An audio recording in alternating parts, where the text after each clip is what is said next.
الحمد لله رب العالمين والصلاة والسلام على أشرف الأنبياء والمرسلين وعلى آله وأصحابه وأزواجه وذرياته وأهل بيته أجمعين أما بعد قال الله تعالى في كلامه بعد أعوذ بالله من الشيطان الرجيم بسم الله الرحمن الرحيم الذين يأكلون الربا لا يقومون إلا كما يقوم الذي يتخبطه الشيطان من المس ذلك بأنهم قالوا إنما البيع مثل الربا وأحل الله البيع وحرم الربا فمن جاءه موعظة من ربه فانتهى فله ما سلف وأمره إلى الله ومن عاد فأولئك أصحاب النار هم فيها خالدون صدق اللہ العظیم۔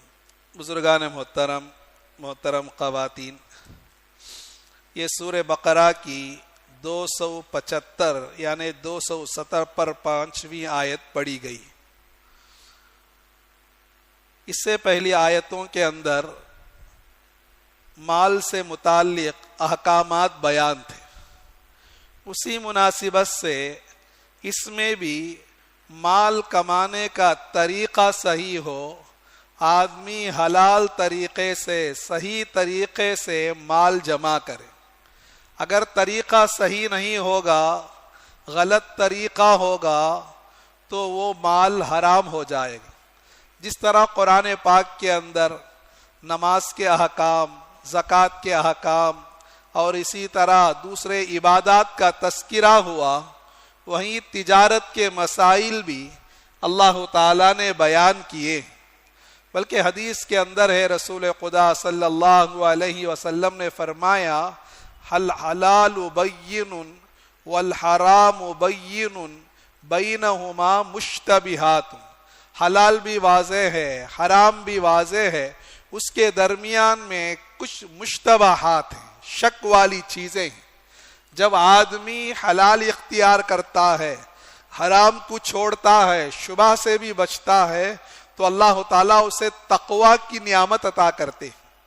ہمارا پیٹ جب تک صحیح نہیں ہوگا، ہماری عبادتیں قبول نہیں ہوگی۔ آدمی لمبی لمبی حدیث کے اندر آتا ہے، دعائیں کرتا ہے، اللہ کو پکارتا ہے، اللہ تعالیٰ فرماتا ہے اللہ کے نبی کے ذریعے کہ اس کی دعا کیسے قبول ہوگی؟ اس کا کھانا حرام ہے، اس کا لباس حرام ہے، اور اس کا گوشت، جسم جس مال کے ذریعے، جس روزی کے ذریعے بڑا ہے وہ حرام ہے، اس کی دعا کیسے قبول ہوگی؟ تو جس طرح عبادات کو درست کرنا ہے، اسی طرح ہمارے پیٹ کے اندر حلال لقمہ جائے۔ کھانے سے مراد صرف پیٹ ہی نہیں ہے، ہمارا لباس، ہمارا رہن سہن، ہماری عمارت، ہمارا گھر سب حلال طریقے سے۔ عموماً آدمی کھانے کی طرف نسبت کرتا ہے، اس لیے قرآن کے اندر یأکلون کھانے کا تذکرہ آتا ہے، ورنہ جو بھی آدمی کی زندگی کی ضرورت کی چیزیں ہیں اس کے اندر حلال ہو، حرام نہ ہو۔ امام محمد رحمۃ اللہ علیہ ہمارے اماموں میں سے امام ہیں، وہ بہت کتابیں لکھے ہیں۔ ان سے کہا گیا آپ تصوف پر کوئی کتاب نہیں لکھے۔ انہوں نے کہا میں نے لکھا ہوں کتاب البیوع، یعنی تجارت کے طریقے، بزنس کے طریقے۔ ان سے کہا گیا کتاب البیوع کا تصوف سے کیا تعلق ہے، دل بننے سے کیا تعلق ہے؟ کہا جب تک پیٹ کا لقمہ صحیح نہیں ہوگا، اس کا کھانا پینا صحیح نہیں ہوگا، اس کی عبادتیں قبول نہیں ہوگی۔ تو آدمی حلال حرام کا تمیز کر کے زندگی گزارے گا، تب اس کی زندگی جاندار شاندار بنے گی۔ ایک مرتبہ امیر شریعت محمد یعقوب صاحب رحمۃ اللہ علیہ حضرت کا بیان ہوتا تھا ہر مہینہ غالباً پہلے جمعے میں پاکتنی مسجد میں۔ ایک مرتبہ حضرت نے بیان میں فرمایا کہ لوگ کہتے ہیں کہاں کا حلال ہو، کہاں کا حرام، کہاں کا حلال ہو، کہاں کا حرام، ہٹائے ہائے ہتی بچے رام لال۔ حلال حرام دو میں بھی ہا ہے، اگر اس ہا کو نکالیں گے رام لال باقی رہتا ہے. رام لال غیروں کے نام ہے, ان کے پاس حلال حرام کی کوئی تمیز نہیں ہوتی, ہرچے آئے لے گھسیٹ, جو بھی آئے کھا لے. ایمان والا اس طرح زندگی نہیں گزار سکتا. قدم قدم پر اسے رہبری کی گئی ہے, تجارت کس طرح کرنا ہے, لین دین کس طرح کرنا ہے, دھوکہ نہیں دے سکتا, دھوکہ نہیں کھانا ہے. بارش کے دنوں میں رسول اللہ صلی اللہ علیہ وسلم مدینے کے بازار میں آئے. بارش ہو رہی تھی, گندم یعنی گیہوں کا ایک ڈھیر تھا, اس کے اندر ہاتھ ڈالے, ایک مٹھی بھر گیہوں باہر نکالا, وہ گیہوں گیلا تھا. اللہ کے نبی صلی اللہ علیہ وسلم نے فرمایا من غشنا فلیس منا, جو دھوکہ دے وہ ہم مسلمانوں میں سے نہیں. وہ صحابی نے کہا یا رسول اللہ, اصل میں بے وقت بارش ہو گئی تھی اور پورا گیہوں تو بھیگا تھا, لیکن اوپر کا گیہوں سوکھ گیا تھا ہوا کی وجہ سے, اندر کا گیلا رہ گیا. اللہ کے نبی نے کہا اندر کا باہر کرو, چونکہ اگر کوئی آدمی دیکھے گا کہ یہ پورا گیہوں سوکھا ہے لے کر چلا جائے گا, گھر میں جا کر دیکھے گا گیلا ہے تو دھوکہ کھا لے گا. اللہ کے نبی نے فرمایا دھوکہ دینے والا ہم مسلمانوں میں سے نہیں ہے. آج کل بعض لوگ کیا کہتے ہیں, دھوکہ دینے کو ایک ہنر سمجھ لیتے ہیں. چھوٹا مال کیا ہے نیچے ڈال دیے, بڑا مال اوپر رکھ دیے, یا باکس کھولنے کے بعد پیکنگ کھولنے کے بعد آدمی کو افسوس ہوتا ہے. ایمان والا اس طرح نہیں زندگی گزارے گا. اسی وجہ سے کہتے ہیں اسلام اخلاق سے پہلا ہے. صحابہ چائنا وغیرہ میں تجارت کے غرض سے گئے, ان کی تجارت ان کے دین پھیلانے کا سبب بن گیا. تجارت میں سچائی, امانت داری, دیانت داری ان کی ہدایت کا, لوگوں کی ہدایت کا سبب بن گیا. تو ایک بہت بڑا گناہ جو تجارت میں لوگوں کو پیش آ جاتا ہے, لوگ پھنس جاتے ہیں معاشرے میں, لوگوں کے اندر یہ برائی بہت زیادہ ہے. اللہ اس کے بارے میں فرماتا, وہ ہے سود, ربا, انٹرسٹ, بہت بڑا گناہ ہے. حدیث کے اندر اس کی سخت وعیدیں آئی ہیں. اللہ کے نبی صلی اللہ علیہ وسلم نے ان چیزوں میں سود کو, انٹرسٹ کو رکھا ہے جو آدمی کو ہلاک کرنے والی, جہنم میں پہنچانے والی چیزیں, جیسے شرک کرنا ہے, قتل کرنا ہے, یتیم کا مال کھانا ہے, میدان جنگ سے بھاگ جانا ہے, دوسروں پر تہمت لگانا ہے, جیسے بڑے بڑے گناہ ہیں. اسی طرح فرمایا سود کا لین دین کرنا, سود کھانا, یہ بھی بڑا گناہ ہے. ایک مرتبہ فرمایا کہ ہلاکت کرنے والی, آدمی جنت کو بھی جا نہیں سکتا, جنت کے قریب بھی پہنچ نہیں سکتا, اس میں جس طرح دوسرے گناہوں کا تذکرہ کیا, شراب کا عادی, فلاں فلاں, فرمایا سودی لین دین کرنے والا, انٹرسٹ کا معاملہ کرنے والا. اللہ کے نبی صلی اللہ علیہ وسلم معراج میں جا رہے تھے, ایک جگہ دیکھا, ایک تالاب, ایک کنواں جیسا ہے جو خون سے بھرا ہوا ہے. اس کے اندر ایک آدمی ہے, مشکل سے باہر آنا چاہتا ہے, اوپر چڑھنا چاہتا ہے, اس کے کنارے ایک آدمی زور سے پتھر مارتا ہے, پھر اس جگہ پہنچ جاتا ہے جہاں سے ہے. اللہ کے نبی نے جبرائیل سے پوچھا یہ کیا ہے؟ کہا یہ سود خور ہے, سود کھانے والا ہے. اسی طرح اللہ کے نبی صلی اللہ علیہ وسلم کو معراج میں دکھایا گیا, بعض لوگوں کے پیٹ اتنے بڑے ہیں جس طرح کے رہائشی مکان کمرہ ہوتا ہے, اس کے اندر سام بچھو ہیں. پوچھا یہ کون ہے, کسے اس طرح کا عذاب دیا جاتا ہے؟ اللہ کے نبی نے فرمایا سود وڈی کھانے والا ہے. اور بے شمار حدیث کے اندر ہے جہاں سود عام ہو اللہ کا عذاب قہر, قحط سالی کی شکل میں یہاں پر ان علاقوں پر اتر رہا ہے. سود تو آج نام بدل بدل کر کھا رہے ہیں. اللہ کے نبی صلی اللہ علیہ وسلم نے فرمایا سود کے نام بدل بدل کر کھایا جائے گا. فرمایا سود کھائے گا یا اس کا دھواں تو ہر آدمی کو پہنچ جائے گا.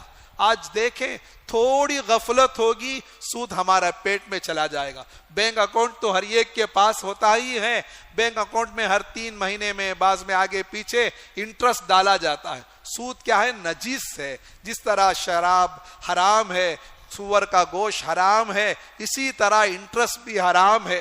تھوڑی غفلت ہوگی وہ ہمارے مال میں مل جائے گا, ہم کھا لیں گے. تو اس کا خاص خیال رکھنا ہے، اسے نکال کر بغیر ثواب کی نیت کے کسی مسلمان غریب کو یا غیر کو کسے بھی دے سکتے ہیں، ثواب کی نیت کے بغیر دینا پڑے گا، چونکہ وہ گندا مال ہے، سود کا مال ہے۔ آج کل لوگ سمجھتے ہیں تجارت کرنے کے لیے تو سود ہی لین دین کرنا ضروری نہیں، شریعت کا حکم، قرآن حدیث کا حکم قیامت تک کے لیے۔ اللہ تعالیٰ جس کے اندر فرماتا ہے کہ سود کے ذریعے اللہ مال کو ختم کرتا ہے، دکھتا تو ہے ہمیں مال بڑھتا ہوا نظر آتا ہے، 1,00,000 روپیہ دیا، اس کا وڈی 2,000 3,000 وہ آدمی دینے والا دیتا ہے۔ اللہ کہتا ہے نہیں، اللہ سود کو مٹاتا ہے، صدقات کو بڑھاتا ہے۔ یمحق اللہ الربا، ربا سود کو کہتے ہیں، وہ ختم ہوتا ہے، صدقات بڑھتا ہے۔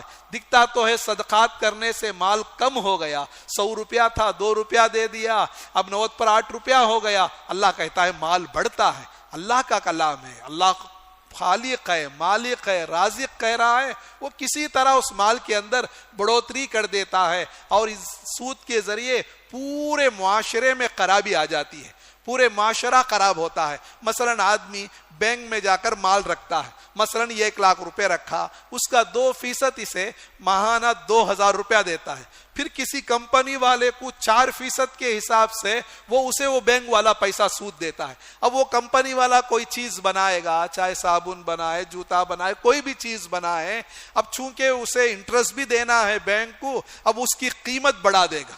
اس کی قیمت بڑھنے کی وجہ سے اس کا اثر پورے لوگوں پر پڑے گا، اور بعض موقع پر بہت مال لے لیتے ہیں لوگ، بینکوں سے قرض لے لیتے ہیں، پھر دینے کی حیثیت نہیں، دیوالیہ ہو جاتا ہے، اور اس کا بوجھ بھی عام لوگوں پر پڑتا ہے۔ سود کی وجہ سے قوم کی قوم ہلاک ہو گئی ہے، اور خود آپ دیکھتے ہوں گے تجربے کی چیزیں، کتنے گھر سود کے اندر چلے گئے۔ شادی کے موقع پر کسی وجہ سے ماروڑی کے پاس، کسی کے پاس پترم وغیرہ رکھ دیتے ہیں، پھر دینا نہیں ہوتا ہے، وہ گھر خود چلا جاتا ہے، کتنے زیورات چلے جاتے ہیں، کتنی زندگیاں برباد ہو جاتی ہیں۔ اللہ کہتا ہے سود بہت بری چیز ہے، نجس ہے۔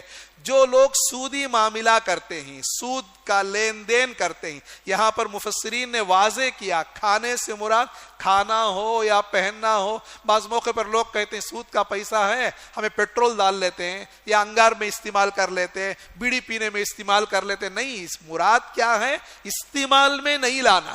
ایسے لوگ جو استعمال کرتے ہیں قیامت میں کھڑے ہوں گے، سود کھانے والے ایسے کھڑے ہوں گے جیسا کسی پر شیطان آ گیا ہو، جن سوار ہو گیا ہو، آصف زدہ جن والا بدہوش، بے ہوشی کی حالت میں جس طرح کھڑا ہوتا ہے، سودی کاروبار کرنے والے، لین دین کرنے والے اس طرح کھڑے ہوں گے۔ ایک تو حرام کھانے کی وجہ سے، دوسرے جب سود کا معاملہ ہوتا ہے ان سے کہتے سودی معاملہ نہیں کرنا ہے، تو کہتے ہیں سود بھی کیا ہے؟ تجارت کی طرح ہے۔ جس طرح تجارت میں آدمی 1-2 لاکھ روپیہ بزنس میں ڈالا، اسے 2,000 روپیہ نفع آیا، یا 2 لاکھ روپے کا گھر بنا کر کسی کو کرایہ میں چھوڑا، کرایہ آ گیا، اسی طرح یہ بھی ہے، پیسہ دینے کی وجہ سے آ گیا۔ اللہ تعالیٰ نے کہا نہیں، حلال ہے، سود حرام ہے، تجارت حلال ہے۔ حلال کے اندر برکت ہے، حرام کے اندر پریشانی ہے، حالات ہے، مصیبتیں ہیں۔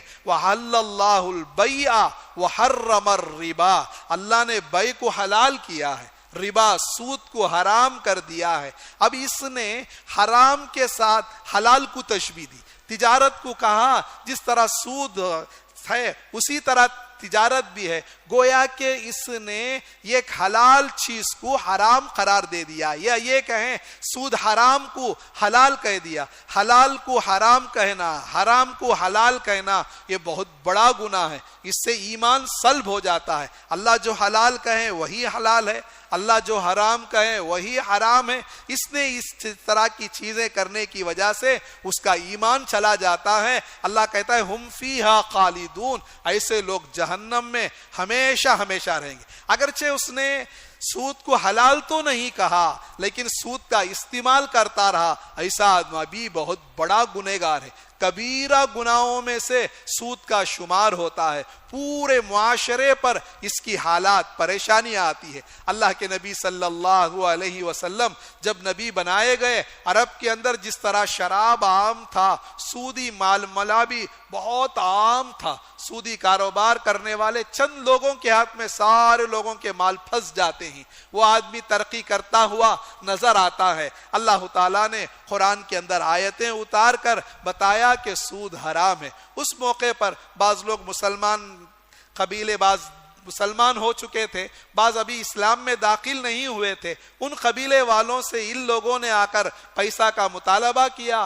تقریباً حجۃ الوداع کا موقع تھا، اس وقت حضرت معاذ رضی اللہ تعالیٰ ذمہ دار تھے، انہوں نے رسول اللہ صلی اللہ علیہ وسلم سے مدینہ آ کر پوچھا مسئلہ، تو ان موقع پر یہ آیتیں نازل ہوئی، اے ایمان والو اللہ سے ڈرو اور سود کا جو بقیہ رقم ہے اسے چھوڑ دو، بقیہ رقم چھوڑ دو، یعنی اپنا اصل مال لے لو۔ کسی کو 1,00,000 روپے دیں ہی، اگرچہ وہ 1 مہینے کے بعد دیں، 2 مہینے کے بعد دیں، اس سے اتنا ہی لیں گے۔ اگر ہم زائد رقم مانگ کر لیں گے، زائد رقم لیں گے، وہ انٹرسٹ سود ہو جائے گا، بہت بڑا گناہ ہوگا۔ حدیث کے اندر آتا ہے سود کا 1 درہم 26 مرتبہ زنا کرنے سے بھی بدتر ہے، اتنی سخت وعید ہے۔ اب نام بدل بدل کر کھایا جا رہا ہے۔ پورے قرآن کے اندر جو آیتیں وعید کی ہیں، سود سے زیادہ سخت وعید کسی کے بارے میں نہیں آئی۔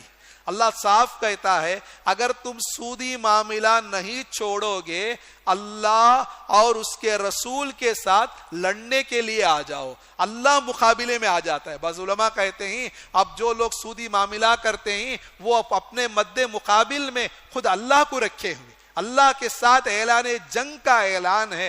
اس کے باوجود آرام کے ساتھ آدمی گھر بننا ہوتا ہے، اب بینک میں یا کسی ہوم لون وغیرہ لے لیتا ہے جو بہت بڑا گناہ ہے۔ اسی طرح مختلف شکل کے اندر سودی کاروبار میں آدمی پھنس جاتا ہے، کہتا ہے کہ تجارت کی ترقی کے لیے نہیں، بعد میں معافی مانگ لیں گے، توبہ کر لیں گے۔ اسی حالت میں اچانک موت آ جاتی ہے، سود کا رقم اس کے سر پر باقی رہ جاتا ہے۔ تو سود سے بچنا بے حد ضروری ہے۔ اللہ کے نبی صلی اللہ علیہ وسلم پر جب شراب کی حرمت کی آیتیں اتری، صحابہ نے شراب کو چھوڑ دیا۔ اسی طرح سود کی حرمت کی آیتیں اتری، اللہ کے نبی صلی اللہ علیہ وسلم نے کہا کہ سودی معاملہ چھوڑ دو، اور اگر کسی سے تمہارا مال ملنا ہے اپنا اصل مال تک لو، سود کو معاف کر دو۔ خود اللہ کے نبی نے اپنے چچا عباس ابن عبد المطلب، وہ بھی بہت معاملات کرتے تھے، اس معاملے میں کہا میں اپنے چچا کی جانب سے اعلان کرتا ہوں ان کو جو بھی سود دینا ہے وہ سب معاف ہے،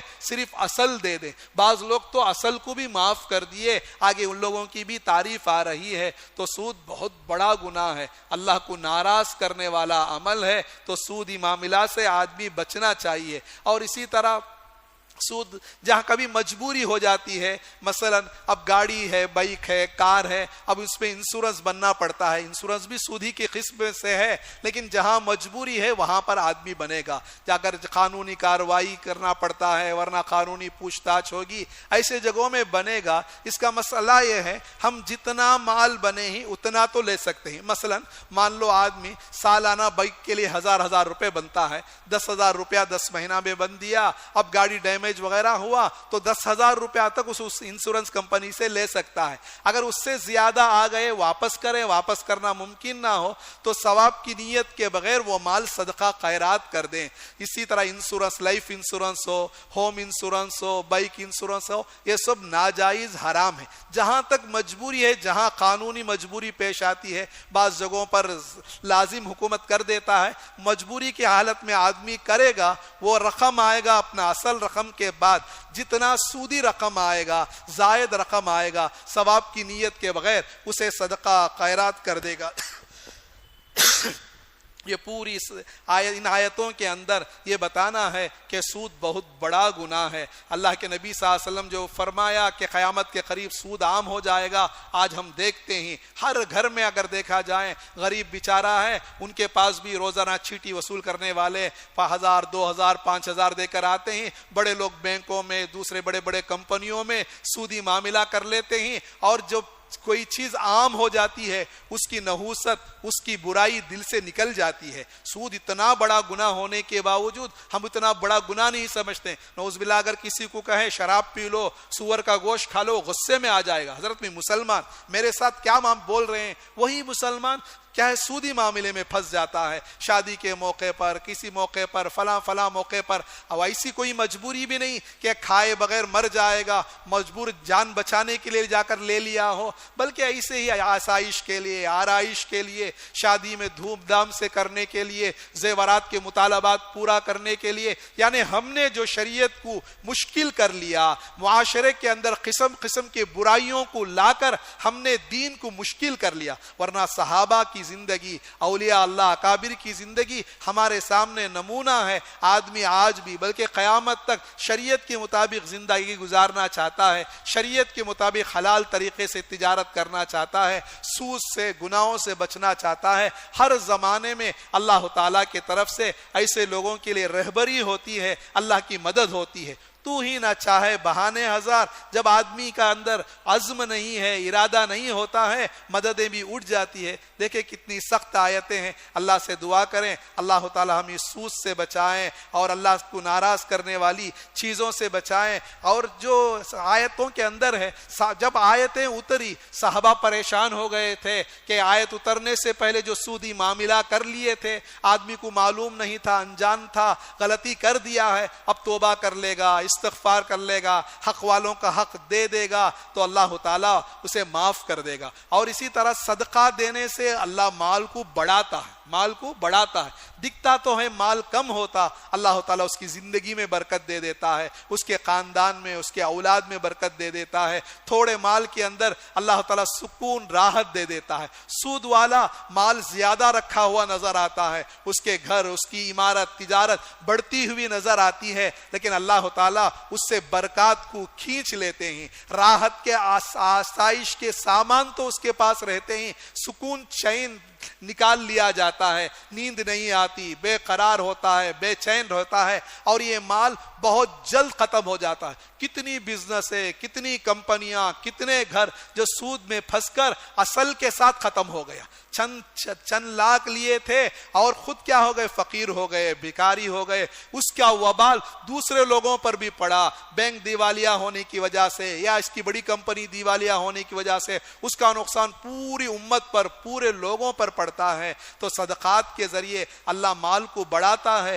سود کے ذریعے اللہ تعالیٰ مال کو گھٹاتا ہے۔ دیکھو آیتیں شروع کے اندر بھی سود کے بارے میں ہے، پھر آخر میں بھی سود کے بارے میں آیتیں بیان کر کے درمیان میں اللہ تعالیٰ ایمان والے کس طرح زندگی گزارنا ہے اس کو بیان کرتا ہے۔ ایمان والے تو وہ ہیں جو اللہ پر ایمان لاتے ہیں۔ جب اللہ پر یقین ہوگا، اللہ جو کہتا ہے آدمی اسے سنے گا، آخرت کا یقین ہوگا، شریعت پر چلنا اس کے لیے آسان ہو جائے گا اور اچھے اعمال کرے گا۔ اچھے اعمال میں دو کا تذکرہ ہے، نماز کو قائم کرے گا، زکوٰۃ دے گا۔ ایسے لوگوں کے لیے اللہ کے پاس بہت بڑا اجر ہے، اور ان کو نہ دنیا میں کوئی خوف ڈر ہوگا، نہ ہی آخرت میں غمگین ہوں گے۔ اللہ سے دعا ہے اللہ تعالیٰ شریعت پر چلنے کی توفیق عطا فرمائے، گناہوں سے بچائیں، خاص کر سود، انٹرسٹ جو نام بدل کر مختلف شکلوں میں ہمارے سامنے آ رہی ہے، مستقل آفر دیا جاتا ہے، ہم اس گناہوں میں پھنسنے سے اللہ تعالیٰ ہمیں بچائیں۔ دیکھیں بسم اللہ الرحمن الرحیم، الذین یأکلون الربا، وہ لوگ جو کہ سود کو کھاتے ہیں، لا یقومون، وہ کھڑے نہیں ہوں گے یعنی قیامت میں، الا کما یقوم الذی یتقبطہ الشیطان من المس، مگر ایسے کھڑے ہوں گے جیسے شیطان اس پر حاوی ہو گیا ہو، یعنی شیطانی دیوانگی پن آ گئی ہو اس کے لپیٹ کی وجہ سے۔ ذالکا، یہ اس وجہ سے، بِأَنَّهُمْ قَالُوا، ان لوگوں نے کہا، انما البیع مثل الربا، بے تجارت تو سود کے مانند ہیں، وَأَحَلَّ اللَّهُ الْبَيْعَ، اللہ نے بیع کو حلال ٹھہرایا، وحرم الربا، سود کو حرام ٹھہرایا۔ فمن جاءہ موعظۃ من ربی، جس کسی کے پاس اللہ کے جانب سے موعظہ یعنی نصیحت پہنچے، فانتہا وہ گناہ سے رک گیا، فلہو اس کے لیے ما سلف جو گزر چکا ہے، یعنی جو گناہ ہو گیا وہ معاف ہے، وَأَمْرُهُ إِلَى اللَّهِ اور اس کا معاملہ اللہ کی طرف ہے، وَمَنْ عَادَ جو پھر سودی معاملہ کرے گا یعنی پھر لوٹے گا، فَأُولَئِكَ أَصْحَابُ النَّارِ وہ جہنم والے ہی، ہم فیہا خالدون اس میں ہمیشہ رہیں گے، یمحق اللہ الربا اللہ سود کو مٹاتا ہے، وَيُرْبِي الصَّدَقَاتِ صدقات کو بڑھاتا ہے، وَاللَّهُ لَا يُحِبُّ كُلَّ كَفَّارٍ أَثِيمٍ اللہ پسند نہیں کرتے ہیں ہر کافر اور گنہگار کو، ان الذین آمنوا بلا شبہ جو لوگ ایمان لائے، وعاملوا الصالحات اچھے عمل کیے، واقاموا الصلاۃ نماز قائم کیے، وآتوا الزکاۃ زکوٰۃ ادا کیے، لہم اجرہم عند ربہم ان کا بدلہ ان کے رب کے پاس ان لوگوں کے لیے ہے، ولا خوف علیہم نہ ان لوگوں کے لیے ڈر ہے، ولا هم یحزنون نہ ہی وہ غم زدہ ہوں گے غمگین ہوں گے۔